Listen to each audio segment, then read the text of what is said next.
Hello नमस्कार, किशोर sound और cabinet में आज एक बार फिर से स्वागत है। आज मैं आपको बोलना चाहता हूँ हम लोग का साउंड बॉक्स क्यों अच्छा नहीं बजता है। ठीक है, आप लोग छोटी चीज को भी अगर ध्यान नहीं दोगे तो साउंड बॉक्स कभी अच्छा नहीं बजेगा। जैसे कि आपको यहाँ पर दिख रहा होगा, जैसे कि सिंपल बात है, इधर भी देखिए, जो ये जगह है ना जहाँ पर हैंडल लगता है, अगर यहाँ से अगर आपकी जब साउंड बजते हुए अगर यहाँ से हवा एयर लीक हो गया, यहाँ से अगर हवा लीक हो गया, इधर ये कोना से अगर हवा निकल जाए तो आपका साउंड बॉक्स अच्छा नहीं बजता है। सबसे फर्स्ट बात, ये कोना को एकदम आपको सील पैक करना है, माने 0.1 mm का भी गैप नहीं रखना है, समझ गए। माने इतना पूरी तरह इसको सील पैक कर देना है। जैसे कि इधर में देखिए, इसका अंदर से अगर हवा निकल जाए तो साउंड बॉक्स का 22 लीटर का दिमाग की दही हो जाएगा, इसीलिए साउंड बॉक्स अच्छा नहीं बजेगा। सिंपल भाषा में, साउंड बॉक्स बहुत दिन से रखा हुआ था इसीलिए। अब ये जॉइंट सब है, आपको ये जॉइंट दिख रहा होगा, यहाँ का जॉइंट, ये जॉइंट भी पूरी अच्छी तरह से जॉइंट करना पड़ेगा, नहीं तो आपका साउंड बॉक्स अच्छा नहीं बजेगा। ठीक है, इस चीज को आप अगर ध्यान दोगे तो साउंड बॉक्स हमेशा ही अच्छा बजेगा। जैसे कि आपको यहाँ पर दिख रहा है, ये RCF का ये सिंगल सब वूफर है, कॉपी RCF बोले इसको। ठीक है, कहने का मतलब क्या हुआ, ये जो जगह दिख रहा है यहाँ से 1.1 mm का भी नहीं देना है। मन देखिए, यहाँ से अगर 0.1 mm भी अगर गैप हो, यहाँ से अगर हवा निकल जाती है तो साउंड बॉक्स आपका अच्छा साउंड क्वालिटी नहीं देगी। देख लीजिए, विशेष हैंडल और इसको बाफेल बोला जाता है, हिंदी में क्या बोला जाता है मुझे मालूम नहीं है।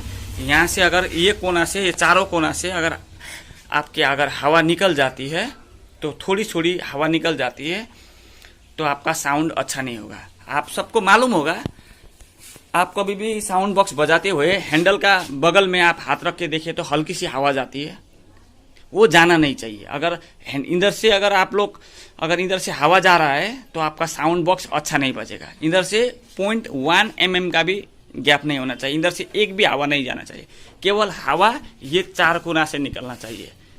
यहाँ से केवल एयर गैप से हवा निकलना चाहिए। इसको 22 लीटर बोलते हैं, इसी को 22 लीटर बोलते हैं। इसमें कितना किलो हवा आ जाता है, सिंपल बात। और यहाँ पर जो आपको दिख रहा होगा, इधर में जो प्लेट है, प्लेट को पूरा फॉर्म से ढक देना है अंदर से। उसके बाद छोटा सा एक छिद्र रख के केवल प्लेट को अच्छी तरह से सील पैक करना है, यहाँ से भी हवा ना जाए। ठीक है, अगर हवा जाती है आपका पीछे से हो या हैंडल से हो, कहीं से भी अगर हवा जाती है तो आपका साउंड क्वालिटी एकदम बकवास साउंड क्वालिटी हो जाएगा। क्योंकि ऐसा चीज आपको कोई बोलने वाला है नहीं, इसीलिए मैं आपको एकदम बारीक से बारीक चीज भी दिखाऊंगा। ठीक है, आप एक चीज ध्यान रखना है, जैसे कि यहाँ पर स्पीकर लग जाएगा, यहाँ पर अगर स्पीकर लग जाएगा तो साउंड बॉक्स पूरा सीधा प्रेशर मारता है। आपको सबको मालूम है कि साउंड का डायरेक्शन क्या है। फिर प्रेशर करके साउंड दो भाग हो जाता है, एक भाग होके नीचे से एयर निकलता है, एक भाग ऊपर से एयर निकल जाता है। इसीलिए इसको बीच से एयर डिवाइडर, माने हवा को भाग करने के लिए बीच में एयर डिवाइडर दिया गया है।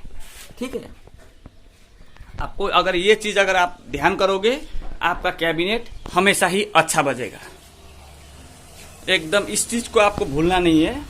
विशेष एयर गैप कहीं से भी छोटी भी गैप ना हो। अगर यहाँ से अगर कोई भी कोना से अगर आपका गैप होगा तो आपका साउंड बॉक्स अच्छा नहीं बजेगा।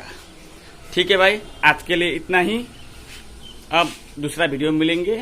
नमस्कार और धन्यवाद।